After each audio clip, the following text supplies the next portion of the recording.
Back in April-ish, my girlfriend and I, were having sex 2 to 3 times a day. We live in an apartment together, she's been taking online classes for her master's and I'm working from home since the lockdown started. At some point, she got really busy and tired with a project, so we obviously stopped having sex temporarily. Since it's gotten over though, which was nearly 4 months ago at this point, she's turned me down every time I've tried to initiate or set the mood for sex. I have never pressured her, I usually wait a couple of nights before asking again when she tells me she's not in the mood, which turned into waiting a week, which turned into waiting 2 weeks. At this point I'm really concerned, we've never gone anywhere near 4 months without sex before, we've both always had pretty high sex drives. At this point it's important to note that I do not press the matter or pester or pressure her in any way. The moment she says she's not in the mood, I back off immediately. I don't think I've fucked up anywhere because she's always quite apologetic when she turns me down. Our relationship is pretty much perfect in every other way too. We cuddle and hug and have game nights and movie nights. It's never felt like we're drifting apart at any point. She hasn't been behaving differently, like she's upset or depressed. We give each other plenty of space too. It's not like we're constantly together. We have our own friend circles and we curl up on our own devices from time to time. I've tried talking to her about it, but she gets really upset and keeps insisting that nothing is wrong. I drop the matter pretty quickly too because I don't want her to feel like I'm pressuring her to have sex. I just want her to let me in and tell me what's wrong. I honestly don't care about the sex, but I know there's something she's not telling me and it's gone on long enough that I'm getting extremely worried about her. I've tried talking to her about it, but she gets really upset and keeps insisting that nothing is wrong. Oop, thanks for the response. I don't want her to feel pressured or accused of anything, but I do want an explanation. Do you have any advice on how I can be sort of firm but also make her feel comfortable at the same time? Oop, thank you so much. I think this is the best advice I've gotten so far. I am going to tell her that I don't mind giving her space and time till she's ready to talk about it, but I am going to ask her to acknowledge that there at least is something she's not telling me, if only for my own reassurance that I'm not going crazy. Other than that, you're right, I haven't done something special for her in a while because we've both been busy. This weekend I'm gonna go big, not a proposal or anything, I know that would be inappropriate, I'm not stupid, just a really big treat for her. Wish me luck. Update 1. There were some mixed responses, with some people suggesting I insist on addressing it with her because she's hiding something, with others recommending I give her time to open up on her own. Ultimately I decided to sort of go for a combo of the two. Friday, when we were both done with work, we sat down and had a discussion. I told her that I could give her the space and time she needed till she was ready to talk to me about it, but I couldn't leave it unaddressed. She needed to acknowledge that there at least was something that she didn't feel ready to tell me, and that was fine, but she at least needed to acknowledge its existence, if only so I stopped feeling like I was going crazy. She started sobbing when I was done and then she started explaining everything. Some background that I didn't mention in my previous post because it didn't really seem relevant is that my girlfriend has PCOS. One of the consequences of this is that she finds it very difficult to lose weight and has been insecure about her body for most of her life. About a year ago, completely of her own choice, I have always told her that she's beautiful to me no matter what her weight. She resolved to start losing weight, both for her health and to feel better about her body. She started going to the gym a couple times a week, and I was supportive and also cut out all my own junk food consumption in solidarity. Since the lockdown started and gyms shut, apparently she started slowly gaining some weight back due to stress eating and lack of exercise. I am ashamed to say I did not even notice that she was torturing herself over her weight all this while. She admitted that she stopped having sex because she was terrified I would stop finding her attractive after seeing her naked. I reassured her that I think she's gorgeous and attractive no matter what and I tell her this every day, but she was afraid that would have changed once I saw the weight she had put on. The rest of the conversation consisted of me reassuring her that she's beautiful and her appreciating but not really believing me. After a bit, she asked me to change the topic, and I reluctantly agreed. We had a fairly quiet dinner. She was a little sad and relieved at the same time at having told me, I think. And I was busy scheming. The next morning before work I told her she looked lovely again and she gave me a wan smile, like she appreciated it but didn't really believe me. But that was okay. I was gonna convince her. I asked her to pick up the groceries that evening because I was gonna have a meeting run late. The moment she left home, I got to work. I dug out some fairy lights and a bunch of candles from storage and started setting them up in the living room. Made a couple of playlists and charged the speaker. Snuck down to the florist and bought a giant bouquet. Some more background, I hate dancing because I suck massively at it, while my girlfriend loves it. She used to go dancing every month or two with her girlfriends before lockdown. I'd join in sometimes because it was worth how happy it made her, but she definitely missed it way more than me. So when she got back, naturally I greeted her with what were probably the most ridiculous dance moves in the history of mankind. I'm not gonna lie, folks. She laughed. She laughed a lot. She took a short video, and we both laughed while watching it later. My movement resembled a 5-year-old practicing kung fu more than it resembled dancing, and I had stuck a rose in my ear for maximum ridiculousness. Totally worth it, though. I have no idea how she ever thought she's ugly, her smile is just so fucking radiant. We danced like idiots for a while before I switched to the slow dance playlist. It was definitely the happiest I'd seen her in a long time. I'd been a bad boyfriend and somehow missed how much she missed everything else. I should have done it months ago. I told her all this. Told her she's the most beautiful woman in my eyes and always will be. And yeah, we had sex. Last night was all about her. She needed to feel special and I had been missing that for too long. I offered to make dance nights a weekly thing afterwards. Kind of as a substitute for the workouts she's been missing, if she wants. She tore up a little, she knows how much I hate dancing. She told me that wasn't necessary. Apparently sex is just as much of a workout as dancing. And we have a lot of missed workouts to catch up on. I'm certainly not complaining. In all seriousness though, I'm gonna dip into my savings a little and order a home treadmill. She can't afford one right now because of college bills, so I'll surprise her with it. Smile. Thank you to everyone who helped me out with their advice. Edit. Oh wow, I am completely overwhelmed by the outpouring of love and support here. Thanks for all the awards.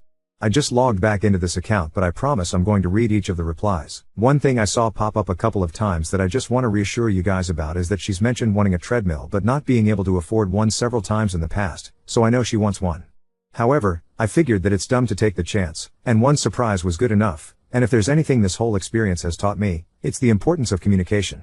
So I'm going to bring it up at dinner tonight that I comfortably have enough saved up to purchase a home workout machine. Since I saw cycles/ellipticals being mentioned, we'll figure out which one we want, and that I'd love to buy one for our home for both of us to use. Thank you all so much once again for your advice. Edit 2. RIP me, lol, the comments are coming faster than I can read them now. There's no way for me to reply to every one of them, unfortunately. There are a lot of fantastic suggestions for diets, exercise machines, dance classes and everything in between, so thank you so much for all of them. She has a great endocrinologist, whose advice she will ultimately be following, but there are some great points to bring up with him. It is really touching and overwhelming to see all this support. Thank you all so much. Final edit, she loved the idea of getting some equipment to do our workouts at home together, so we're going to sit down and do our research tonight before picking the one we like most. We've gotten some fantastic advice here and we'll be looking at ellipticals, bikes, rowing machines, Just Dance on the Switch and a bunch of other stuff that you guys suggested. To all the people who commented to insist she's cheating on me because I'm a simp, Lamau, thank you for setting the exemplary standard for being macho. Insulting strangers online is so delightfully masculine. The lovely folks who told me to dump her because she's fat get the disappointing but not unexpected shitheads shout out as well. For the overwhelming majority of people, though, I am just breathtaken by the kind and supportive comments we've gotten. Thank you for the treasure trove of advice and LPTs, and all the love. Update 2. We got engaged about 3 years ago and adopted a cat, but it went a bit downhill from there because of a bunch of different health issues that hit her consecutively. She's largely recovered from the temporary ones, and the permanent ones are a lot more under control now thanks to regular health checkups and medication, but it was a rocky couple of years, not for our relationship, just for us in general. All the medical issues also meant she hasn't worked since, which isn't an issue financially but for other reasons which I'll come to in a moment. She's doing a lot better mentally now as well, at least relative to last year. She still struggles with self-esteem and feeling like a burden to her loved ones, especially me, especially because of the aforementioned lack of work over the last few years. She's a lot more communicative about these things now though instead of bottling them up, so she's not let our relationship suffer for this. And I like to think that even if her self-esteem hasn't gone up, her way of coping with it is a lot healthier now, and that's an important step in the right direction. She's even been looking to get back to work over the last month or so, despite the challenges of low self-esteem, severe imposter syndrome, and having to explain a years-long absence, and I'm really proud of her for not just giving up after the hand she's been dealt health-wise. I'm doing really well. I switched jobs and fields about a year back and I'm making a lot more money now, and I'm enjoying my work a lot more too. I actually started therapy recently as well, because there were some personal discipline issues I wanted to fix, and I ended up discovering a whole host of other issues I had repressed, and bringing them back out into the open and dealing with them has been simultaneously terrifying and liberating.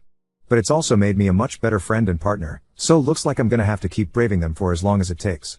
As for the biggest one, as is probably obvious from the title, we got married 2 months ago. We would have done it a lot earlier if she hadn't had a bunch of health issues pop up unexpectedly, but with her on the mend, we were finally able to plan and organize the things so everyone we wanted to be there could be there. I honestly sometimes still find it surreal, like WTF I'm a husband?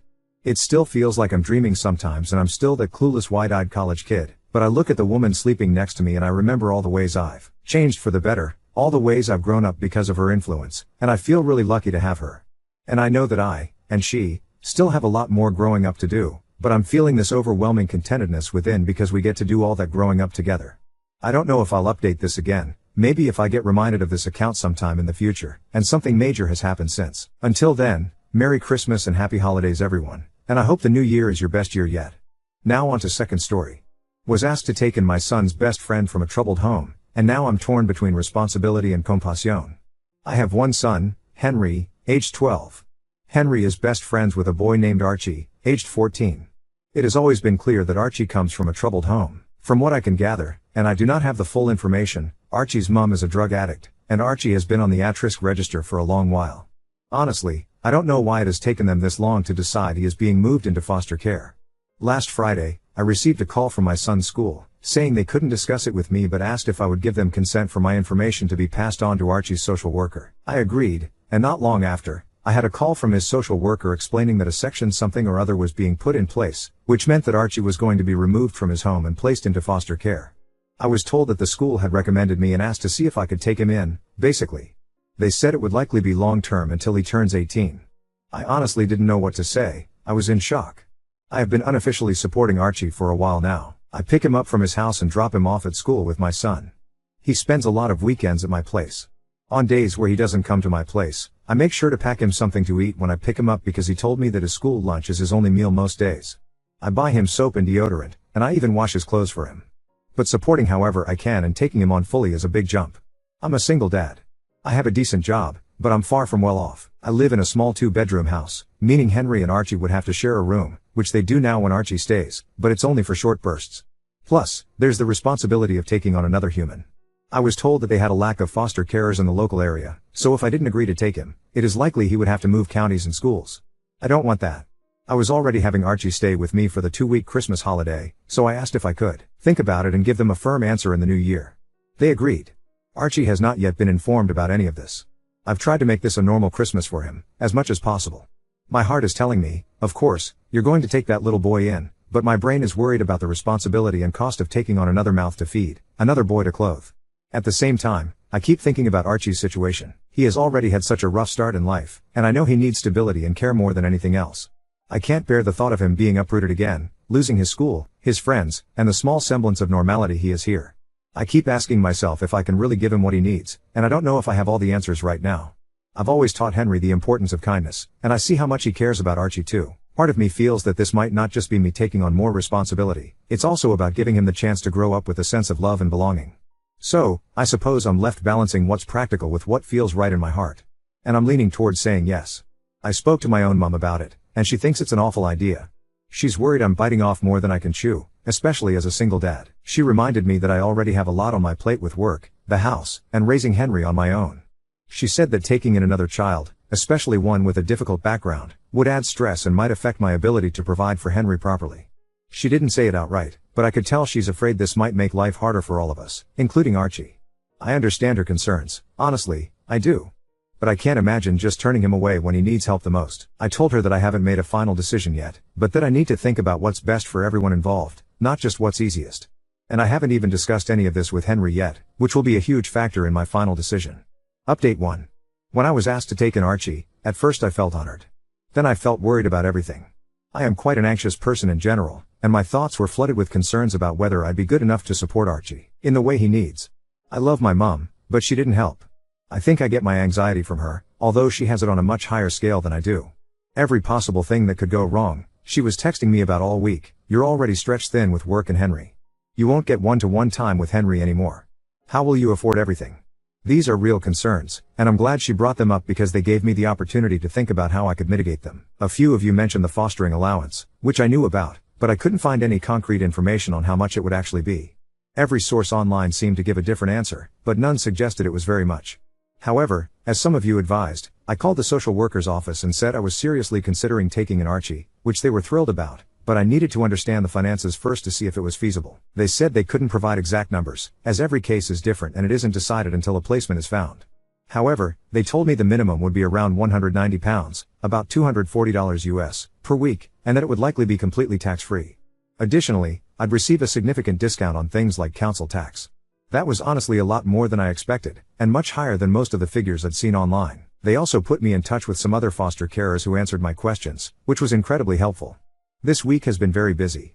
I worked out my finances, added the estimated fostering allowance, and calculated how much Archie would likely increase my expenses. It worked out that I'd actually have a surplus compared to my current situation. Many of the foster carers I spoke to don't work full-time, using the allowance to supplement their income. I'm not sure if I want to do that, but they mentioned it helps to work part-time since fostering involves a lot of work, meetings, reports, and other responsibilities. On top of that, I'd need to complete training during the first year to become fully qualified. I considered it, and with the additional allowance, I could move to a 0-6 contract, working 3 days per week, while still covering the costs of moving to a 3-bedroom house. While that would leave me with slightly less disposable income, it wouldn't be a significant reduction. I've spoken with my work, and they said they'd support me if I decided to do this, but I haven't made a final decision. I don't want it to seem like I'm taking advantage of Archie's allowance. After sorting out the finances, I needed to talk to Henry. This was honestly the most important part of my decision. If Henry said no, I'd struggle to go ahead with it. I took him out and explained the situation. I didn't go into the details of why Archie is going into care, as it's not my story to tell, even though Archie himself has been open about his rough home life. I discussed the potential challenges: less one-to-one time, less privacy, at least in the short term while we find a bigger house, and so on. Henry was incredibly supportive. He said that he and Archie had talked about how they both wished Archie could come and live with us. I told him not to mention anything to Archie yet until I had the chance to speak with him, and he agreed. Yesterday, I arranged for social services to come over. Archie, his social worker, and I sat down to talk. They told Archie he was going to be placed in foster care. Archie cried a lot, I cried a lot, and he asked to see his mom, which the social worker said they'd arrange as soon as possible. In that moment, Archie didn't seem like a teenager, he seemed like a small child whose world was crumbling. Then they asked Archie if he'd want to stay with me. Although he was still distraught about being in care, he said he'd love to stay with me. We discussed what it would mean and how it would affect us. Afterward, Archie and his social worker spoke privately, and then the social worker and I talked. They expressed how thrilled they were about my decision and said they were pleased I planned to move to a bigger house soon, as Archie would need his own space, which I fully agree with. Normally, the boys spend most of their time upstairs playing Xbox, but later that day Archie came down and asked if we could watch a movie together. He sat next to me, rested his head on my shoulder, and said, "Thank you for letting me stay with you." Writing this, I can feel tears welling up in my eyes again. I put my arm around him and said I'd always be there for him. Today, Archie seems a little down, which is entirely understandable. I honestly expected him to take it harder than he has. To cheer him up, we're going to see the new Lion King movie, even though I hate those live-action films, but this is for Archie, and then going out to eat, letting the boys choose where. I might return in a few months to give an update on how things are going. Update 2. It depends. This is called a friends and family placement in England, when social services have decided it's in the child's best interest to be placed with a familiar person rather than a traditional foster placement. Friends and family placements can have more of a loose set of restrictions than a traditional placement. But OOP would only be cleared to take in Archie. He wouldn't, for example, be able to take in another child unless he decides to do full training. They would be able to make choices that would be different compared to a traditional foster home. For example, social services has to weigh up there are no local foster homes, meaning his schooling would be disturbed, would lose friends and support network. How would that impact him? With having to share a room. Especially considering Archie has already been sharing a room regularly.